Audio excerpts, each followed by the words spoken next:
Today on the RETSY podcast, we have Mike Delina. If you follow him on social media, this should not come as a surprise from you, but he is a jokester. He's a comedian, but he brings such a great story to every single post he puts on social media. So if you're trying to up your game in social media, this is going to be a great episode for you. I think it's like a TV show. You don't come to watch the commercials. You come for the show. And the commercials are something you deal with along the way, right? It's just how they make money. So I look at my Instagram the same way. My comedy, the reels, that's the show. And then the individual real estate pieces or the serious content is the commercials. So I want people to stay, and as long as they're not annoyed and they're getting something out of it, because I think most of the time people are annoyed by realtors, if I'm being really frank. But they'll stay for the show, and then they won't leave because of the commercials. So the commercials, I even try to make fun, like all my property videos, I try to do something entertaining along the way. But that's kind of like the general philosophy, so.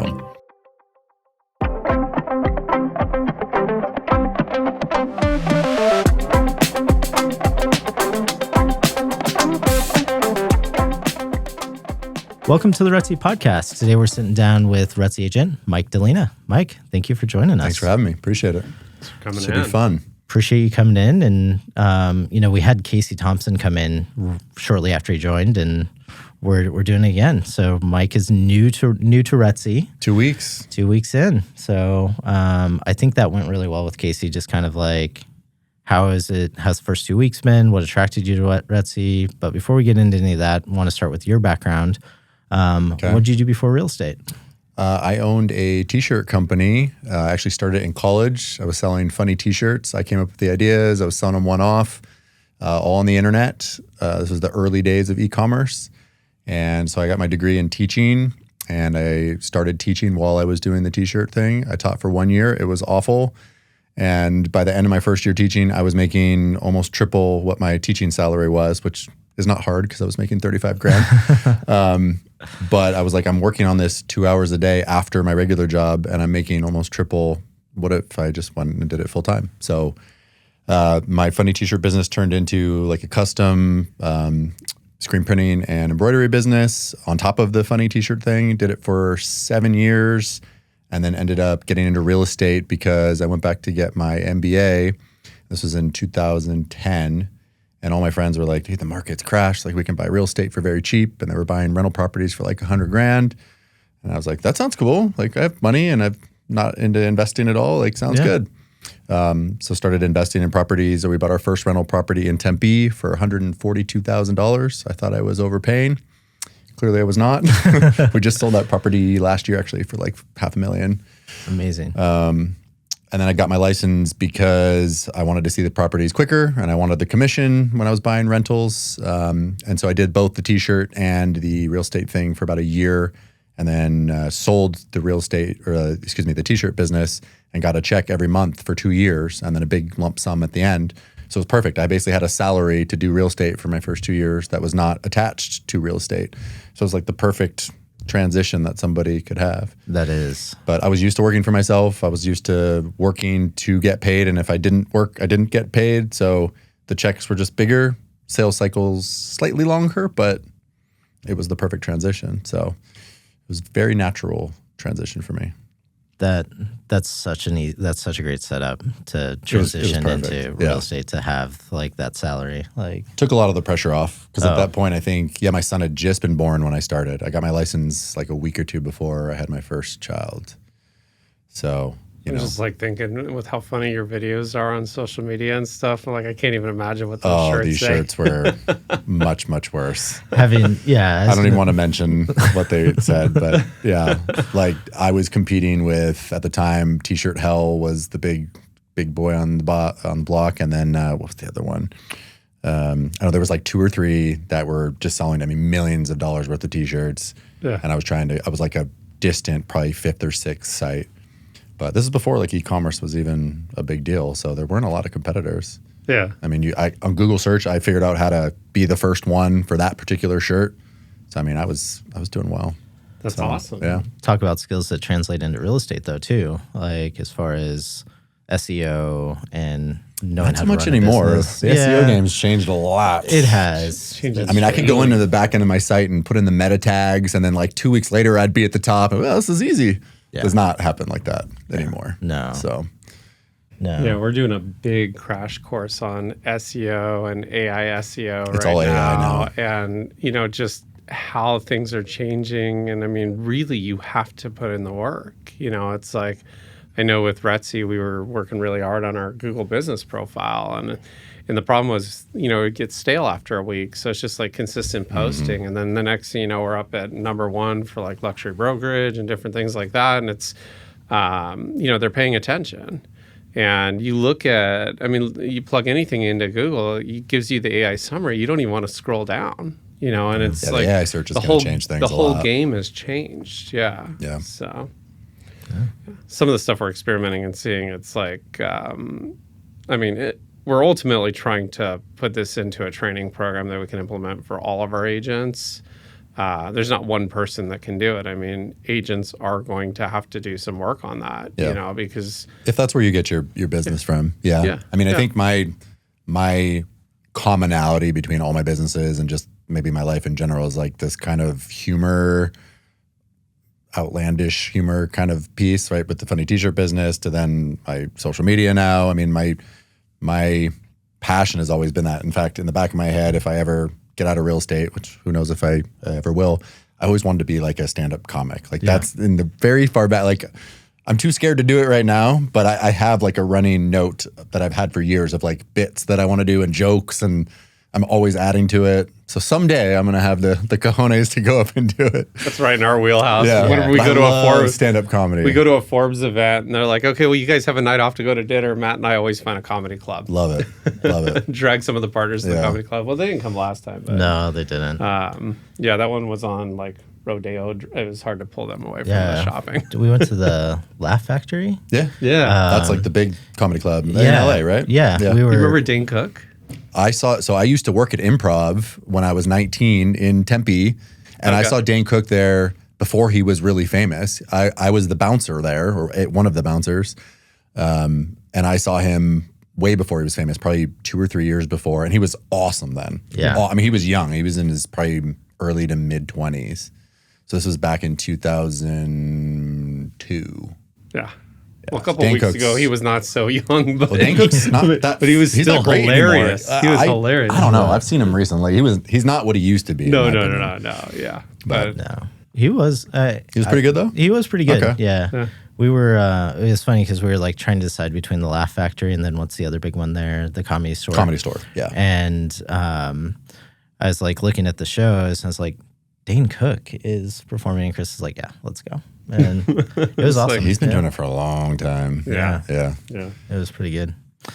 That I have similar aspirations someday. Like, Really? I love stand-up comedy. If I ever got the balls to do it, like, I think I will. yeah. I feel like my life would be a little unsatisfied unless I at least try it. So I'll just share with you, there's a comedy club out at Westgate that does stand-up classes.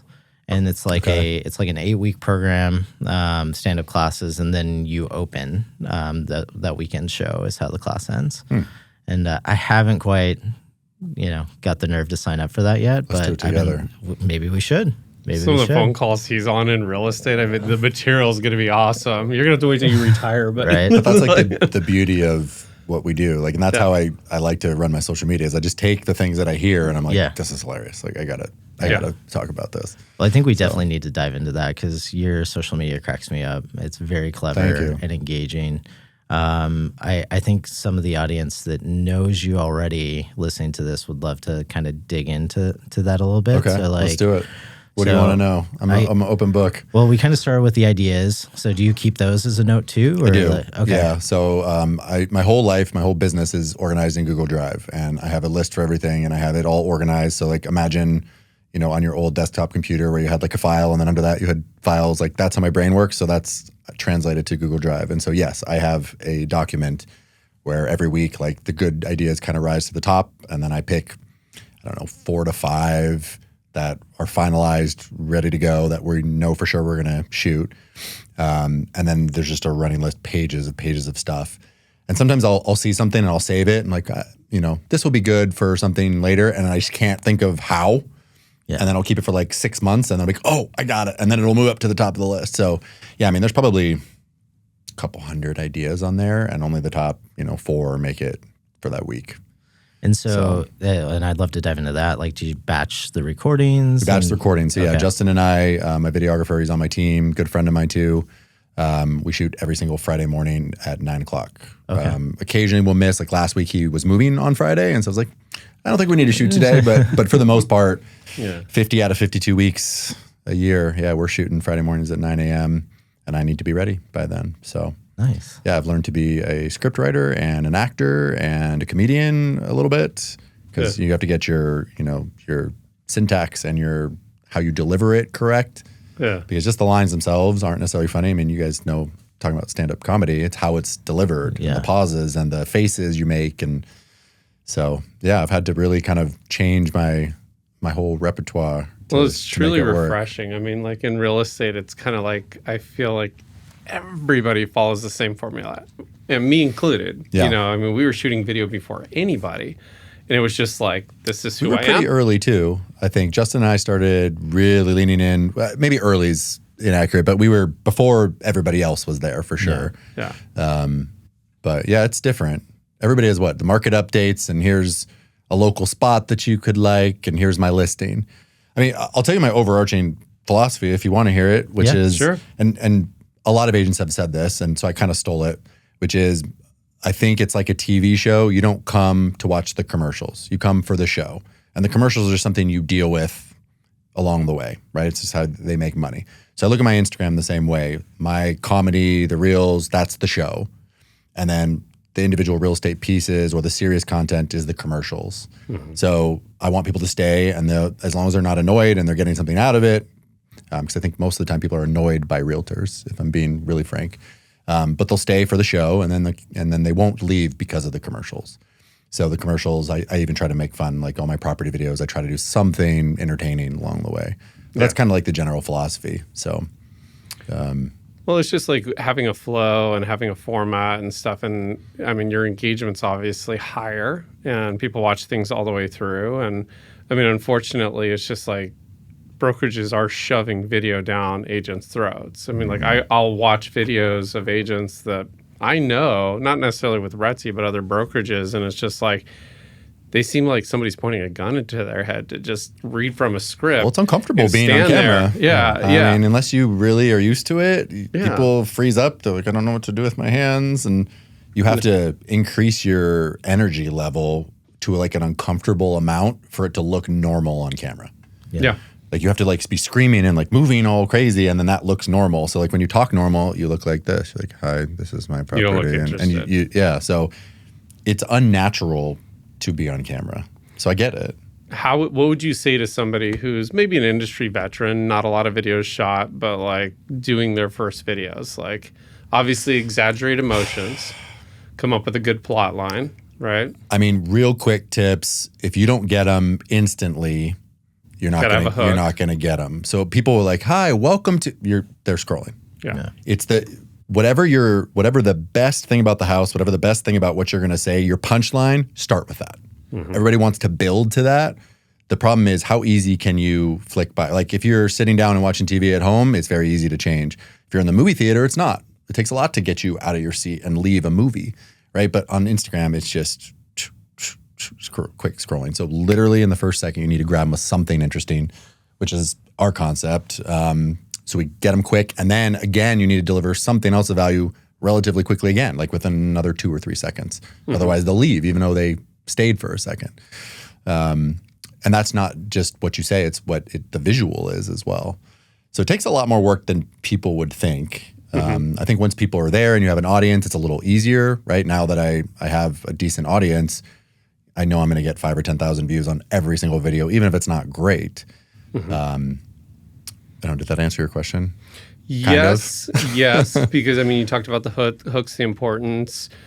If you said like, don't do a video longer than X, how long would that be? I don't know if there's any hard, fast rules anymore. It used to be only short form, and now I feel like if something's good content, I don't think it matters, honestly. I think if you get them to watch for 10 seconds, you probably have them for a whole minute. Mm-hmm. If it's good enough, if the content's good enough. So I have some videos that are 4 seconds, and I have some that are a minute and a half. So it doesn't necessarily matter if the content is good, in my opinion. It's all, people will respond to quality, period. If it's good, they'll stay. If it's not, they won't. And it's no more personal than that. Yeah. I don't know if that really answers. Well, I think, I mean, this podcast is evolving into a master class of how to create engaging content. And that's how these podcasts eventually evolve, is like we get into a topic. And, you know, I feel like, I mean, our audience are obviously some real estate agents, real estate enthusiasts, people that watch RETSY. Lots of our Forbes partners are watching.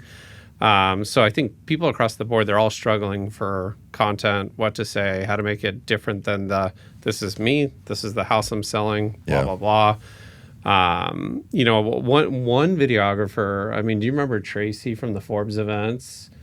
With her Australian accent. She just does amazing storytelling. That's an unfair advantage, that accent. Yeah. So much. Anything they say is funnier, more interesting. It's so unfair.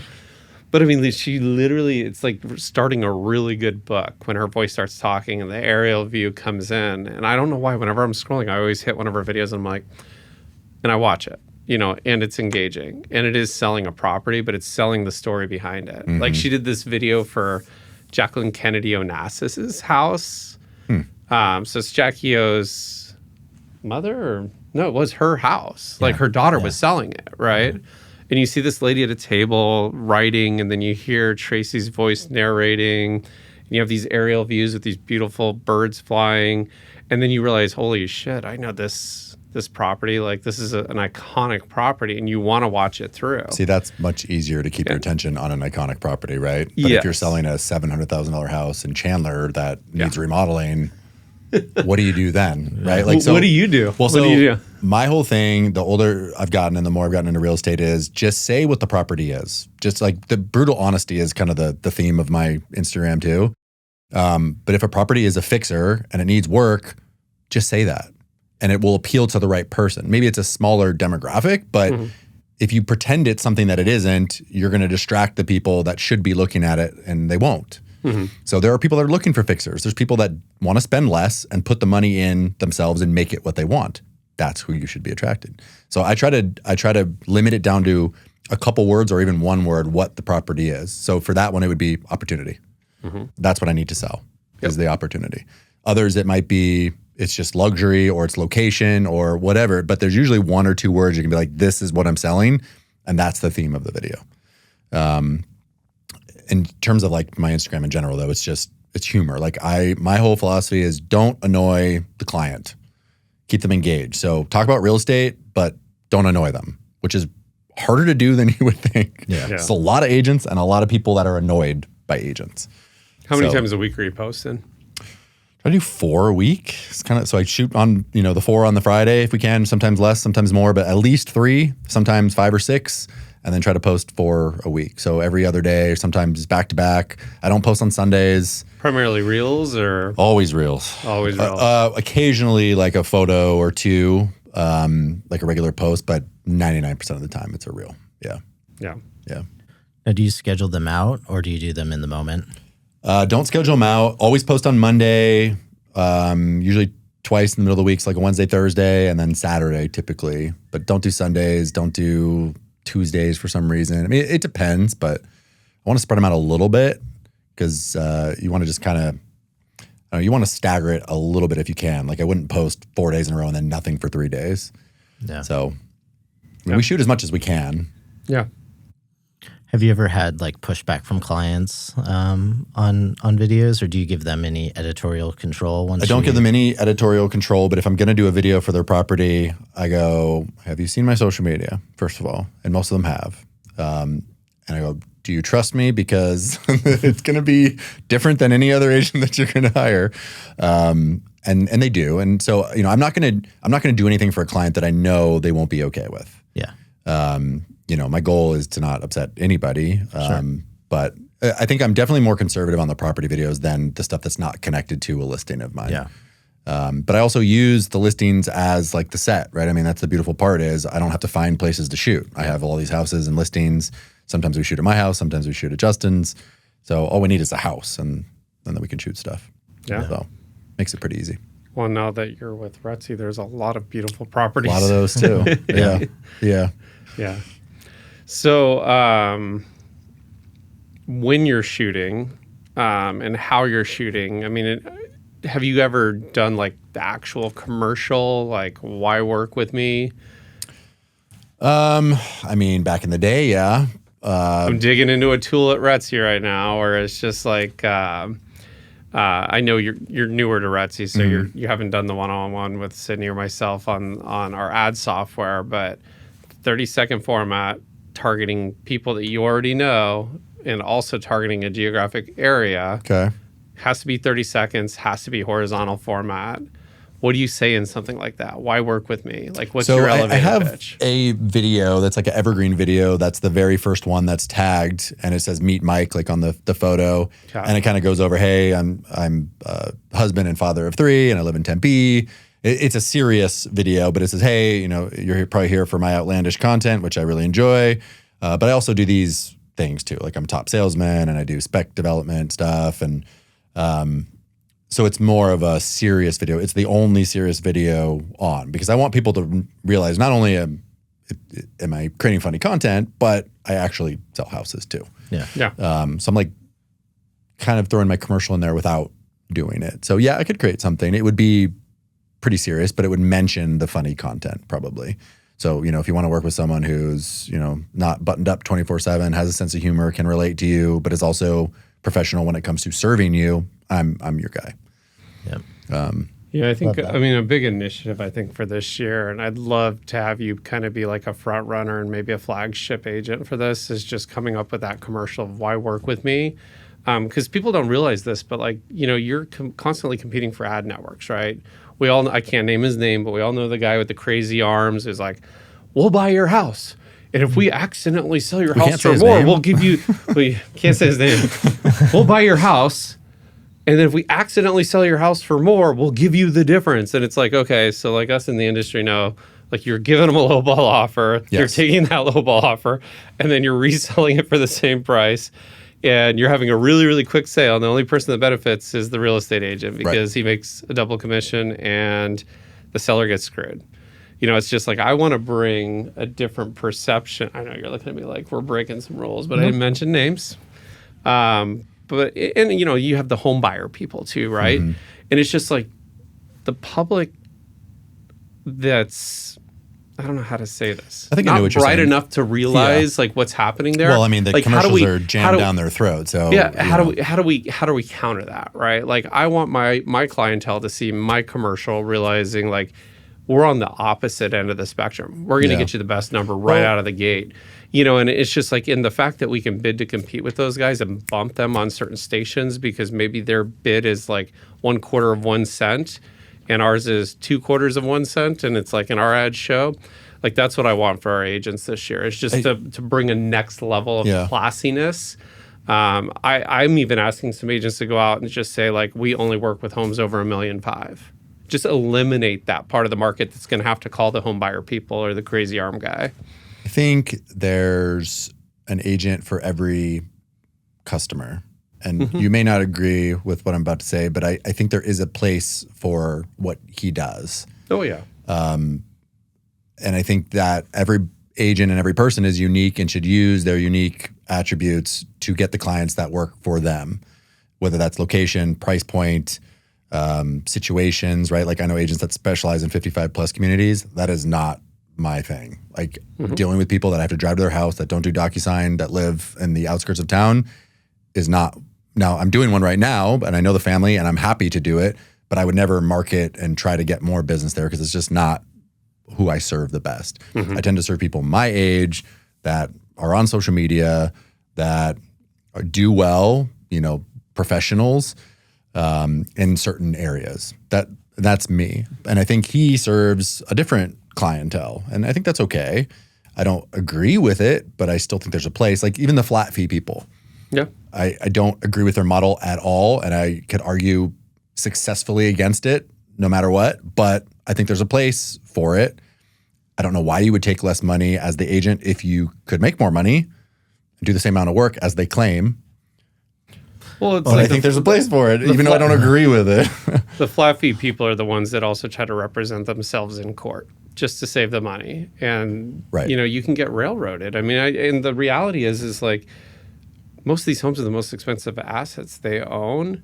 Like, why would you go the path of like not having somebody experienced, Well, so there's a particular guy I'm thinking of. I won't name names either, but he's experienced. I think he's a pretty decent agent.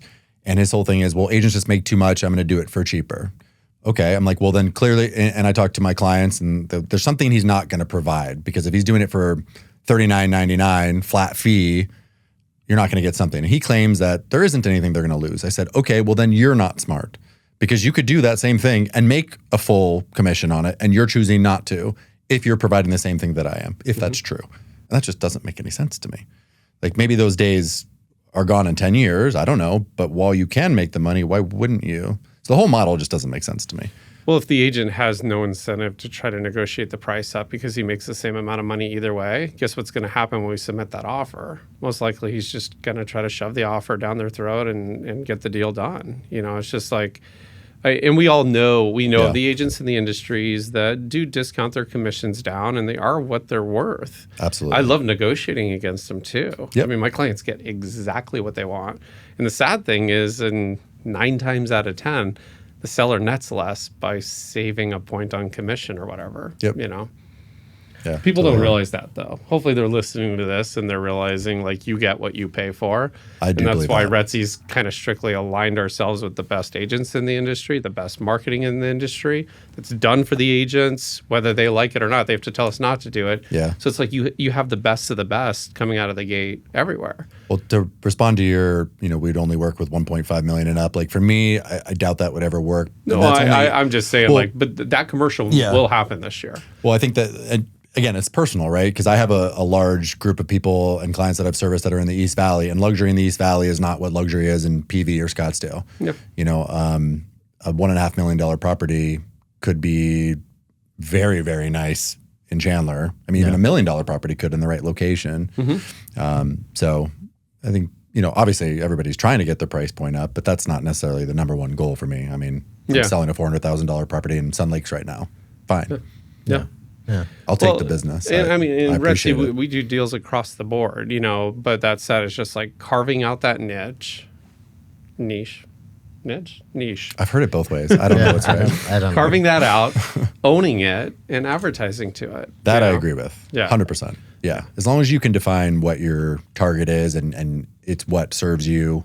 Yeah. I think that's what's important. Well, and what I found too is just like, I mean, same thing we talked about SEO earlier, and like changing the RETSY site and actually like breaking down the neighborhoods, making it more specific and less talking about Arizona or the Valley or this and that, just really, really micro intricacy type advertising. I think that relates also on video. And Absolutely. every video you do on Instagram, you don't realize it, but there is a transcript done. People can listen to it in multiple languages. It's indexed on all the different stations or all the different search engines. And, somebody may go to Gemini or Claude or ChatGPT and ask a question about, what can I buy under $500,000 in Sun Lakes? And if you said that in your video, you're showing up. So, I mean, whether you realize it or not, you're ahead of the game on a lot of the stuff that's coming down the pipeline. But one thing I realized with you, and when we first sat down together, I'm like, yeah, your videos can be edgy, but they're funny and they're engaging and people like to watch it. And ironically, like I'd been following you before we even sat in the room. Had you guys followed me? Yeah. I had been following you. For what reason? I'm curious. You probably cracked me up on a video. Yeah, It's something same. different. I follow a lot of realtors and the format's the same on everything. And to see something different is refreshing. Bringing in comedy is great. I mean, one of my favorite people I like to follow, I forget her name, but she just talks in Soaking this in. This feels good to hear this. Just joking as you got too much. But the one that I like to follow even more than you, how about that? Is the monotone lady who just cracks. You know what's her name? She's not even in dark Arizona too, right? She's kind of dark. Yeah, I know exactly what you're talking about. She sits like crouches in the corner and like says, "Is that the one you're thinking of?" Yeah, blonde woman. Where she's like this. I follow her and I can't think of her name right now, but I know who you're talking about. She's great. So my latest listing has more bush than that. It's like I'm not going to finish that statement, but but you just crack up and you're like, all right, this is refreshing. Yep. Right. Yeah. Or like the two guys that do the dad jokes at the end of the doc, like love that stuff, you know, but incorporating it in real estate, it's like you can have their funny videos and then the videos that sell, and, there can be that balance and, have a luxurious vibe and feel. And I'm really excited to see some of the stuff you're going to be putting out. So thank you. I mean, the best part about what I do is it's easy to write. Like the videos that have done the best, I wrote in 5 minutes. Because it came to me. It's honest. And so it just flows out. Like, what would a seller say in this situation? I'm like, I know exactly what they would say because I hear it all day, every day. And I know what I'm thinking. So I know what the realtor would write. I just don't filter it. I just write it down. Yeah. So I'm glad that you're enjoying it. So that's good. Well, you don't hate me because of it. No. It can be polarizing. For sure. Well, I'm sure it can be, but the reality is like maybe that's not your client. Oh, for That's sure. okay. Agreed. Yeah. Totally agree. Yeah, if you have no sense of humor, you're probably not going to be a good client of mine. Yeah. I can agree with that fully. I'm curious, how has that been a lead generation for you in your business? So it's still not a huge, or as much as you would think. I do get clients from it. Right now, I kind of think we're in like I equate it to like the early days of Facebook. It's still cool. Yeah. And I don't want to ruin the coolness by turning it into like a business monetization thing yet. Sure. My goal right now is just to get a bigger following, and it's primarily agents that follow me. So at some point it's going to turn into, a referral network. It'll turn into like, hey, when I post a video, 20,000 agents see it. Yeah. Whether they're, and a lot of them are local, but others. If I'm a seller, that resonates. Right, exactly. And so the goal right now is to, I think I don't know, 27,000 and change followers right now. I'm trying to get to 30 relatively quickly. Ideally, I get to the 50-ish range. And then, that's a ton of agents that are following me. And the second I list something, a lot of people that are seeing it.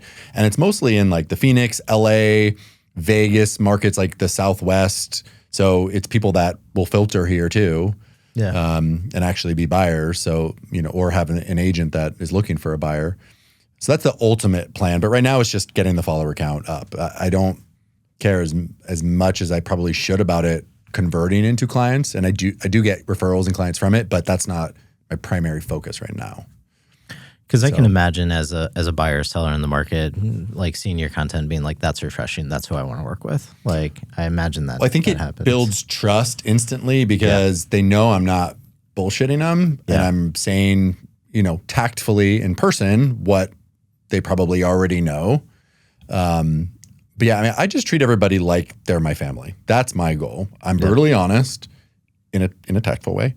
But I just tell them what the truth is, whether that is beneficial for them or not. A lot of people think their house is worth more. Some people actually believe it's worth less. I love those conversations, but they're rare. But I don't want to BS someone and overpromise something and then not be able to deliver. That's probably worst case scenario for me. So yeah, being brutally honest builds trust pretty quickly, in my opinion. Yeah. So. Well, and that's ultimately what this business boils down to at the end of the day. Absolutely. Is people work with people they know, like, and trust. Yep. And there's no faster way to get strangers to know, like, and trust you than putting out content. I even think trust goes over like. Like I've had people that after the transaction went through, they're like, we weren't sure we liked you at first, but we trusted you. We knew we could get the job done. And we ended up liking you. Yeah. But we didn't even know if we would. I'm like, okay, that's fair. Yeah. Yeah. That's fair. Yeah. But I can tell you I've been in on listing presentations where they've interviewed a few different agents, and you could almost exactly see what their mind and their thought process was. And I explained to them a lot of agents will tell you what you need to hear just to get a sign in the yard, right? And I like to be candid. I ask for permission to be candid up front, and they'll talk about an agent that they're thinking about going with, and I immediately go to let me guess. They asked you, what did you think your house was worth, right? And then they agreed with you. Did they show you any numbers to back it up? It's like, well, no. Like, she or he just said that, yeah, that sounds like a good price to bring it on. And I'm like, that's a strategy for agents to get homes, signs in the yard.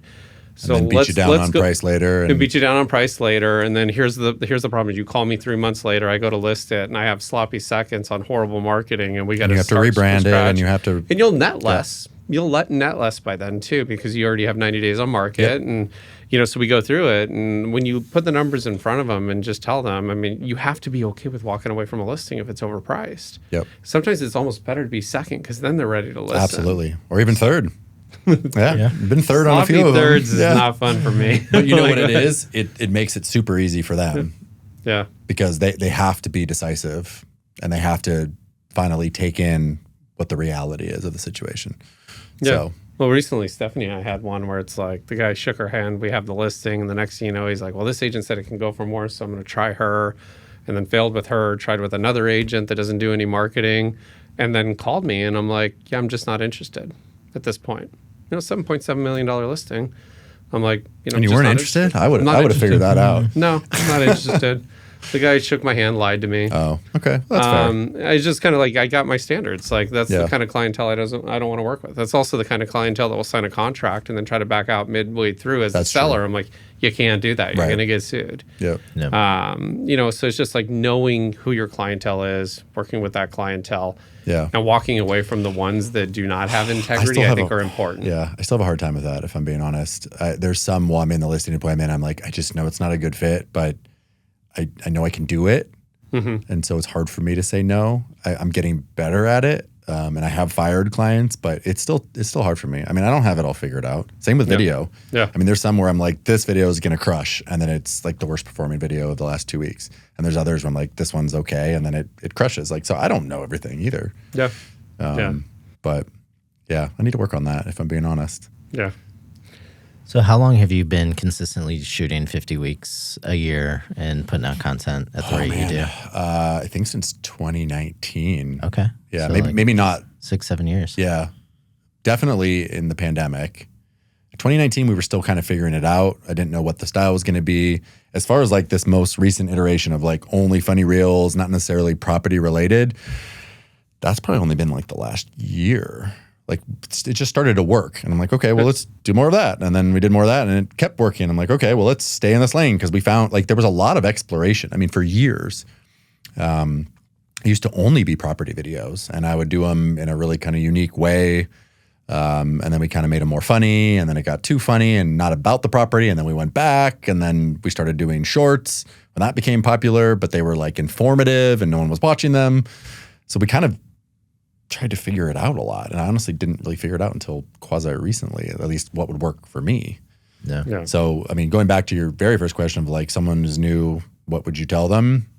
It's going to sound horrible and cliche, but to just start, it's hard to figure it out without just doing it. It's not one of those things that you can, like, it's like, learning how to swim. Like you can't learn how to swim unless you get in the pool, right? You can't read a book on how to swim and then jump in the pool and swim. Yeah. I would say it's very similar to that. You just need to start. It's going to be uncomfortable. They're not going to be good. Just post them anyway. Yeah. Get over yourself, Yeah. Do you repost onto different platforms? So will you recycle? So just you stick strictly to Instagram? I'm an Instagram guy. I don't even post on Facebook, even though I could hit a button and they would. Yeah. I feel like Facebook's for like my aunt to check up on me now and wish me happy birthday. Like I'm not plugged into Facebook at all. I probably should be, but I find it very hard. I feel like every single platform has nuances, like even to TikTok. I'm sure I could post everything on TikTok, but I don't know. It's just another thing to manage. Same thing with YouTube. I mean, to make YouTube successful, you have to spend a lot of time in there. And I want to focus on prospecting and serving my clients. And I feel like YouTube would be a pretty big distraction, honestly. Yeah. So I feel like I've got this figured out. It's working. Let's not kind of deviate from that. Yeah. So very cool. I know a lot of agents, they get a lot of business from YouTube shorts and stuff. So, but it's like you're starting all over again for subscriber count, credibility, all that stuff. So I probably should be doing it. Like I said, I don't have it fully figured out, but it's just a time management thing, a lack of time. Yeah.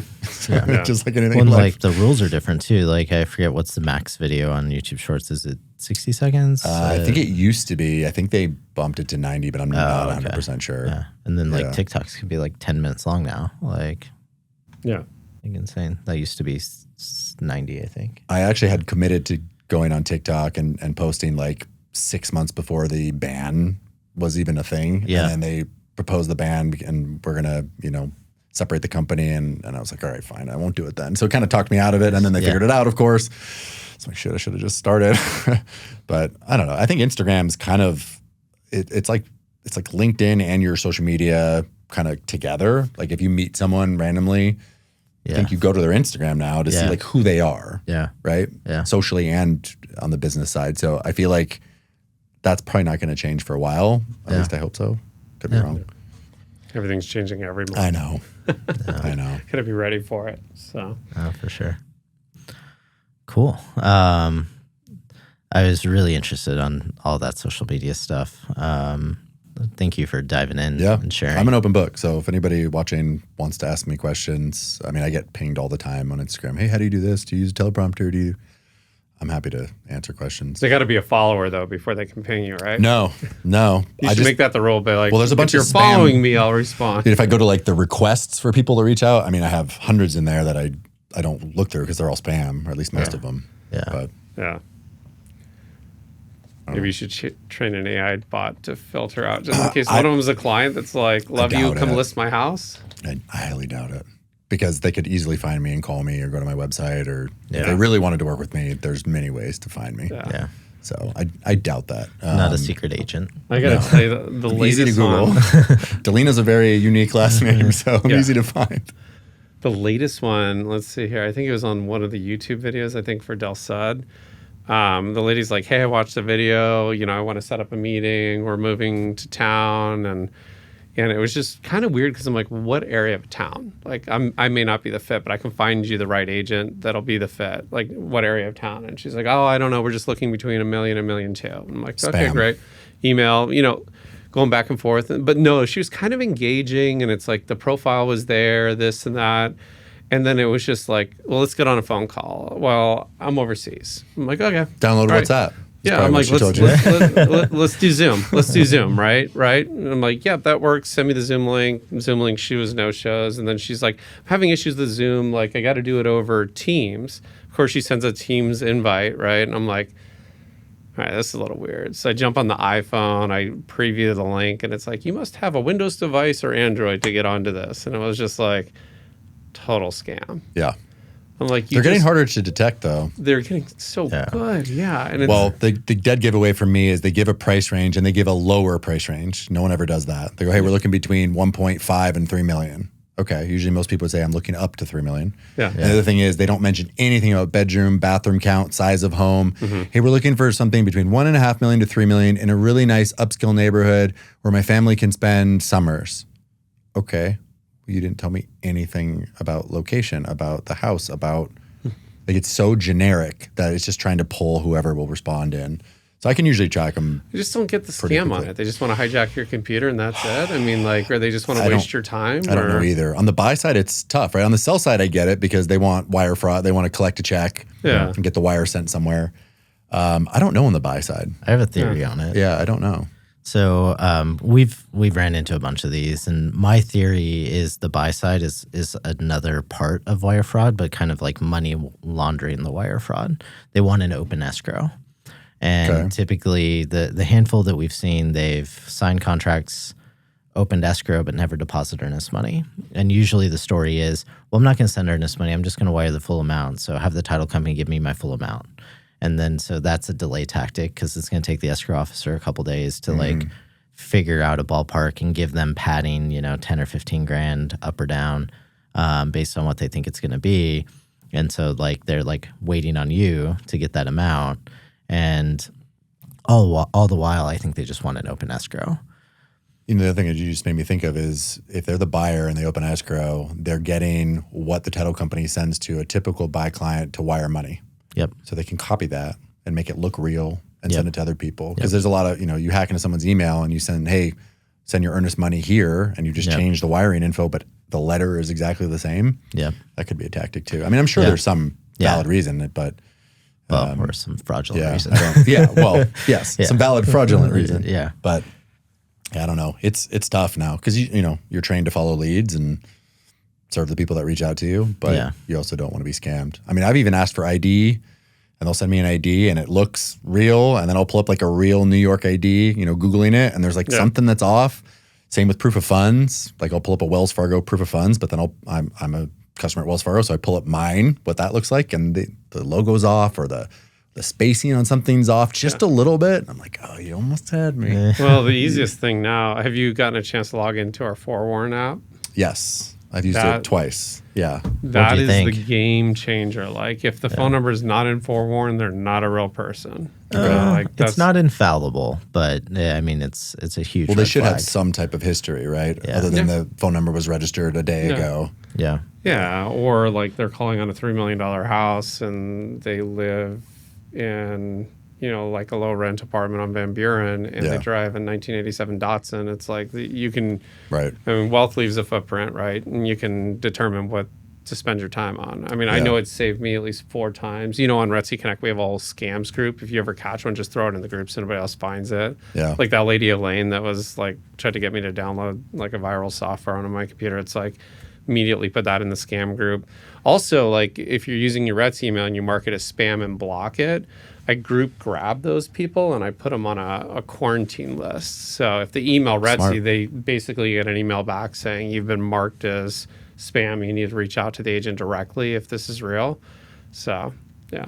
I actually got a video we're shooting tomorrow that talks about scamming and all the typical stuff you get. Like, hey, do you want leads for $75 that are qualified and you'll only pay if you close? Like, I have something that talks about that tomorrow. So, oh, nice. yeah, should be interesting. Looking forward to that. That text only comes through like 5 times a day for me. Oh, it's nonstop. Honestly, if I take 100 calls, 90 of them are spam. Yeah. It's beyond annoying at this point. That's and I have to the answer thing. because I'm in sales because it could be an opportunity. And if I don't answer, I just call the next agent. Yeah. Yeah. So, yeah, a lot of gripes to have with the AT&T and Verizon. Yeah. I feel like they should figure something out. Verizon on Call Protect's been great. I did turn off like RoboKiller and tried the new that Siri too. screening Didn't thing. work. Yeah. Like the new Siri screening thing's nice, because like I had a wire, like when I'm trying to send a wire, right? They have to call you and confirm, and RoboKiller blocks them immediately. So it's like I had to turn it off. And on the Siri screening thing, it was kind of nice, where it's just like, yeah, this is so and so from UMB Bank calling to confirm your wire. I'm like, answer, right, immediately. I'm trying that.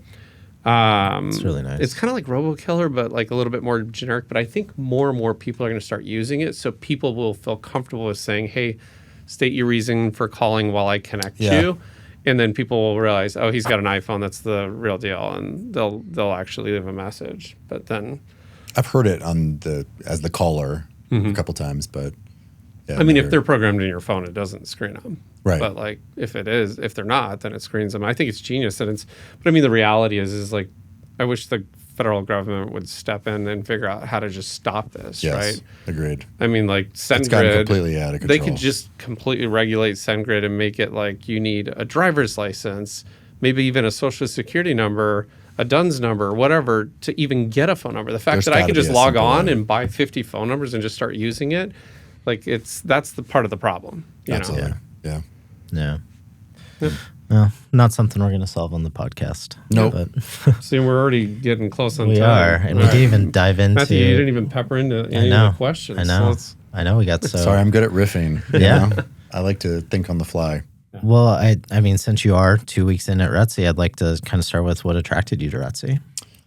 Probably the people first, surrounding myself with people that are successful, that are better than me. It's hard to grow when you don't have models for that growth. So that'd be probably the first thing. Like-minded people, I would say. So people that want to grow, that want to push themselves, that want to continue to accelerate their careers. I knew a lot of the people at RETSY already because a lot of them were colleagues at North & Co. back in my North & Co. days. Yep. And others that I'd interacted with that weren't at North & Co., but I had very positive interactions with, even if weren't doing cross deals, like Paul Nicoletti and Jen. We were out touring each other's spec builds like before I was even at RETSY, and they were awesome, and it was cool to kind of collaborate that way. So that's the number one thing. I mean, when I was younger, comp used to be like the number one important thing, and yeah, it's important, but it's not the most important thing to me anymore, because I think if I'm in the right environment, I can grow and outgrow whatever the comp plan is, right? Yeah. So yeah, I think people is ultimately the big driving factor. I think you got, RETSY has a good brand behind it, right? It's seen in a good light, and we're starting to do more and more luxury and more spec builds. So I wanted to have that, be present in all future marketing as well. So there were a couple other that I looked at, but ultimately, I mean, it was a pretty easy choice. So awesome. Yeah. Thank you. Yeah. If that's not a good soundbite, I mean, I feel like that's a good 30-second soundbite right there. Great soundbite. Yeah, no, I mean, and what you'll see too as you go to these events and you see how people do certain things and you tour these houses, like organically, I mean, we see so many agents come over, their price point moves up, their sales do better. And, part of it's a laws of attraction thing of surrounding yourself around the people that you admire and want to be a part of. Absolutely. And you haven't been to our big Christmas party we usually did at the Paradise Valley Country Club. I like a Rent good it Christmas out, give party. away luggage. We do it all.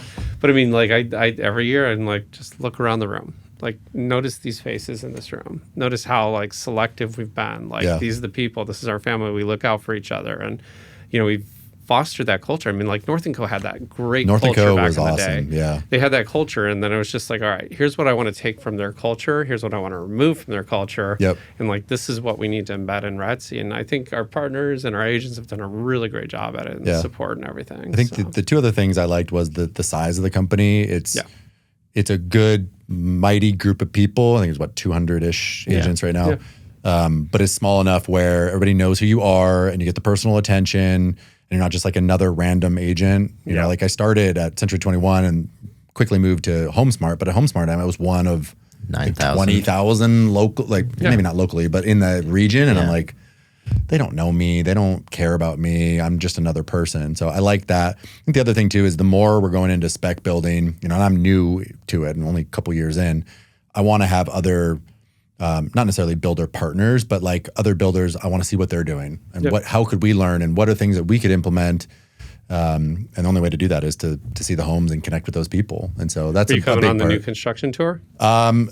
That's a lot of time to commit in a day on my biggest outreach day. So I'm 50-50 if I'm being honest. All right, 4 hours is basically I only work 4 to 6 hours a day. You're going to meet a lot of because we have a lot of RETSY developer / agents. Yeah. We're going to literally start at how to build a pad, work your way up through framing to pre-drywall, to post-drywall, to trim, to cabinetry, and then a final product. So it's going to be kind of a good experience of like seeing everything. But at every single site, we have a contractor there answering questions on what does this cost? How long does it take to get this permit? Like what happens if you change anything? How long does it take for a red line? Like I feel like our agents, they sell a lot of new construction, but I'm lucky to be pretty involved in that already. So, yeah. So you may not need it. I certainly don't know. No, I definitely need it, but I feel like I know a good amount. Could always learn more. But I'm also lucky in that like one of my partners on these deals is the builder. And so he handles a lot of it. So it's not that I don't need to know it. I should know it and I do, but I learn because I enjoy it. Yeah. Honestly, I could not get paid and I'd love doing new construction. The floor plans, the building process, the whole thing, I just really like it. Yeah. And I think knowing that stuff brings an advantage when you're working with a buyer and they're interviewing agents to figure out which one they're working with. Like, I know I lean a lot on my new construction experience. I mean, I've been in homes where like a client's like, God, I really wish I could mount a TV on this wall. Like, what do you think it would take to do that? And then I hear this agent, I have to bite my tongue and say, well, you got to run power from the box and get it down and get it through the wall. And I'm like, you could do that, or I don't know, maybe just take that J box and jump it up there a couple $100 later and you can mount a TV there. There's that. And, it's just like having the knowledge of that is so valuable for clients, like in understanding every step of the construction process, regardless of whether you're selling new construction or an existing home. I think it's super valuable. And to add onto that and even double down on it, as an investor in some of these projects, I can understand the pressure that comes with the sale and what that feels like.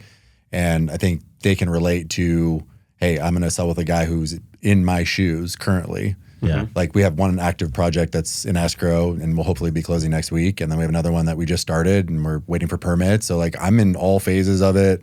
I personally invest in a lot of them. I just started a fund last year, so I'm raising capital right now to invest in even more. So I'm pretty involved in it, and not because I have to, because I want to, which is the best part. Came over 3 weeks ago. We'd have one of your properties on the tour. Well, I mean, ours is, or they're all in Cactus Corridor. We've been working on this. Sydney's tour, like racking her brain right now. If we do one in Scottsdale, because I think most of them are like Arcadia, and there's one in Biltmore, and I think it ends in PV, right? If I looked at we tried to keep it really close, 15 minutes between properties. Yeah, that's tough. And like I had an agent call me yesterday, and like they're like, oh, I want to make sure I get my house on this new construction tour, and it's almost. I'm like, no, it's not about selling the houses. Like, I mean, selling the houses is obviously a great benefit, right? But it's about educating our agents. Yeah. And they're like, oh, okay, then never mind. I do think it's like anything else, though. You can get some information from that for sure, and I see the value in it. But I think there's nothing better than doing it. Yeah. You know, until it's your money on the line, you're not paying attention on the level that you probably should, right? Yeah. So, not to say that everybody should invest in specs. I don't necessarily think that they should, but I truly get an understanding of it, in a way that I probably wouldn't if I didn't have money on the line. So, well, I'd also love to ask, how'd you find the first in-person rendezvous this week? It was good. I was truthfully very distracted because the big deal that I'm an investor on, I got a really bad phone call 5 minutes into it that they might be canceling. Oh, no. And it messed up my entire mental space. And it was funny because I coached with Al, and he was looking at me like during the presentation, and I could tell he could tell that I was not in a good mental place, and I was like cowering and avoiding eye contact on purpose. I mean, I knew he was looking at me and was like, Mike is not in a good spot, and I wasn't. Yeah. So it was a little tough for me personally, but I love Al, and I found it very valuable. It was cool to see a lot of the people that I had seen at North & Co. and some of the other agents that I know. That part was great, but I was very distracted. You got to listen. If I'm being honest, listen to the podcast that we brought Alan on. Okay. I mean, he's essentially the reason why RETSY exists. So that's awesome. Yeah, it's a great story behind it. Al's great. I'm currently coaching with him, and the week prior we had done this whole call about, hey, things are going to pop up that are going to surprise you and are going to kind of throw you off. And clearly I was not mentally prepared for them yet. It's always a work in progress, but yeah. If I could remove that from it, I thought it was great. And it's a good group that was there. The in-person rendezvous, we try to bring the goods. Usually it's like going through a tool or introducing a new tool, or it's once a month, covering right? it once a month in person. Right. And then the Zooms, because you can be hiking the mountain and watch the Zoom, or walking a new construction build and watch the Zooms. Like, we try to do it weekly so everybody stays engaged, but I'm not a big believer in bringing everybody in for a rally meeting every single week at the office. Yeah. Like, it's just too much for producers. It's a little bit overkill. Yeah, I mean, our four main big events are the roundups, and those are the ones we like to get everybody to. And keep in mind, one of the four is our Christmas party. So there's really three main huge events that we like to get everybody to. So very cool. I'm excited to plug in. Like, we've had the president of Forbes in for that, and just different speakers at different times. Like a Tina Tambor is more of a rendezvous, but like the president of Forbes is like a roundup type thing. Tina's got some good stuff though. She does, yeah. And what's great too is she'll cater it to RETSY. Nice. Like Al's like, he's like, okay, I know some numbers for other companies, but Matthew, send me the numbers for RETSY. And he's like, are these accurate? Yeah. He's like, holy cow. The cool thing about Al is you just know he's not full of shit. Like, he starts talking, you're like, okay, this guy's got the goods. Like, he knows. Because there's a lot of people, especially in that kind of profession, I would say, they're just selling snake oil. Yeah. But Al's the real deal. Yeah. And he can pick me apart real quick, which I give respect for, because I feel like I'm quasi-complicated person. Yeah. But he'll look at me, I'll talk for 10 minutes. He's like, all right, here's what you need to do. You need to stop doing this. You got to start doing that. I'm like, shit, he's right. Yeah, that's pretty good. Yeah. No, he helps you make the decisions you need to make, but causes you to get into action. Yes. So, in a very, very nice, non-threatening way. Oh, yeah. So, yeah. He's the best. All right, we're close on time. Any last questions? I don't. How do people get a hold of you? Yeah. What's your Instagram handle? Instagram's at Michael Delina. And simple Google search. We'll find me. I'm the only Mike Delina pretty much on the planet. There actually is one other that I found on Facebook, but not that does real estate. So pretty easy to find. But yeah, I mean, if you have a good sense of humor and your property is worth $10 million, I'm your guy. What's your web address? Just house.com. So I've got a domain, HOU, SED. So house with the D at the end. someday I'm hoping to sell that, make my money back on it because it's an investment. Yeah. Yeah. That's It's a great domain. URL. So yeah, somebody will scoop it up at some point. Yep. Oh, for So, sure. Yeah. Good deal. Awesome. Well, thank you for for coming having in. me. Thanks Yeah, for sharing appreciate it. everything. Yeah, of We course. really appreciate it. I'm an open book. So whatever you want me to share, I'm always down. Thank you. Yeah. Thank you. Thanks, guys. That wraps up this week's episode of the RETSY podcast. Thanks for listening. Check out the show notes to connect with Mike. If you enjoyed today's episode, take a moment to leave us a review wherever you listen to this podcast. And please subscribe so you never miss what's next. Next week, Chris and Matt are sitting down with RETSY agent Chris McLaughlin. Here's a sneak preview. I thought about what makes real estate meaningful and fulfilling. It was making it more mindful. That is, making it the opposite of what's out there. So real estate is kind of like fast-paced, running around with your head cut off. You hear that. This agent's running around with their head cut off. You're doing like 17 things at once. Like, can't get back to you. And that frenetic pace. I wanted to do the opposite.